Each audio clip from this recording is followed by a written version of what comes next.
As the plane carrying journalists Lara Ling and Euna Lee and former President Bill Clinton approached the airport in Burbank, anticipation was obvious on the faces, in the gestures of the women's family members. As the plane taxied into the hangar in the golden light of dawn, the excitement was best summed up by Lee's 4-year-old daughter Hannah, holding her father's hand, skipping to the stairway for the moment they had waited almost 5 months to see. Ladies and gentlemen, please help me in welcoming home Lara Ling and Euna Lee. Hannah hugged her mother and wouldn't let go. The two journalists, isolated for 140 days, suddenly thrust before a throng of cameras. 30 hours ago, Euna Lee and I were prisoners in North Korea. We feared that at any moment we could be sent to a hard labor camp. Which made them all the more anxious when they were suddenly called into a meeting by their captors, not knowing what to expect. And when we walked in through the doors, we saw standing before us President Bill Clinton. Bill Clinton said nothing today. He didn't have to. The journalists praised his deeds. With his help, they were pardoned of their conviction for illegally entering North Korea and their sentence to 12 years hard labor. Then Bill Clinton brought them home. After the emotional reunion, Ling and Lee left quickly with their families to follow official government debriefings, including by the State Department, and what the women say they long for most, some quiet time with their families. Their families were grateful, relieved, overjoyed.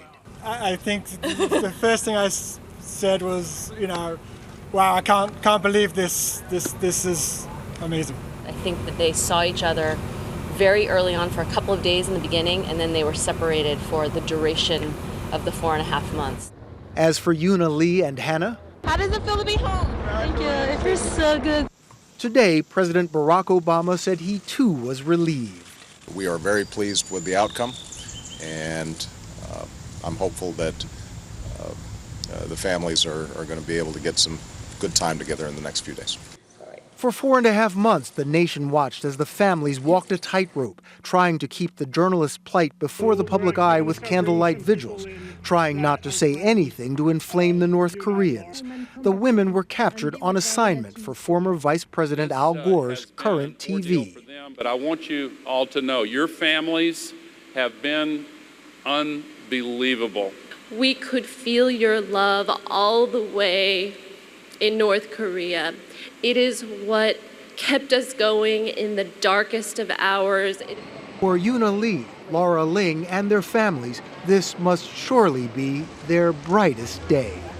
Bill Whitaker, CBS News, Burbank. The Clinton mission to North Korea may have come as a surprise, but the planning had been going on for weeks. The arrest of the two journalists on March 17th set off a flurry of back-channel diplomacy. The urgency only grew greater on June 8th when Ling and Lee were sentenced to 12 years of hard labor in a North Korean prison. After months of requests by intermediaries, the North Koreans allowed the two women to call their families. It was these phone calls that started a delicate negotiation that led to their freedom. They did not want this issue to start to blend into the broader geopolitical issues that we have with North Korea. The North Koreans told the prisoners they could be granted amnesty and released if President Clinton came to Pyongyang. In mid-July, the two journalists passed the message to their families. Jack Pritchard is a former envoy to North Korea. He was a safe choice. And what I mean by that is President Clinton would not go off the reservation. Within days of hearing the North Korean request, former Vice President Gore asked former President Clinton if he would be willing to travel and obtain their release. And just days later, on the weekend of July 24th, National Security Advisor James Jones approached Mr. Clinton with the same request. The former and current presidents had no direct conversation before the trip. But the White House did impose conditions on Mr. Clinton's visit, only the second by a former U.S. president. One, he would travel as a private citizen and not a representative of the Obama administration. Two, that no other negotiations take place, including topics like North Korea's nuclear weapons program and controversial missile tests in April and May.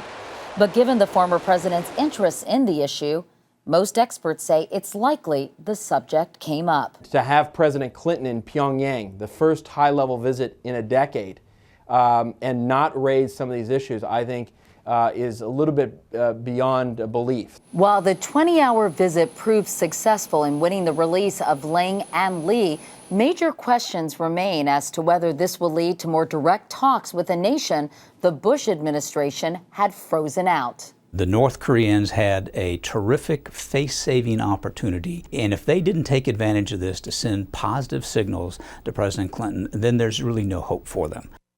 North Korea rejected the administration's first choice for the mission, former Vice President Al Gore. Mr. Clinton agreed to go only after North Korea provided assurances the reporters would in fact be released.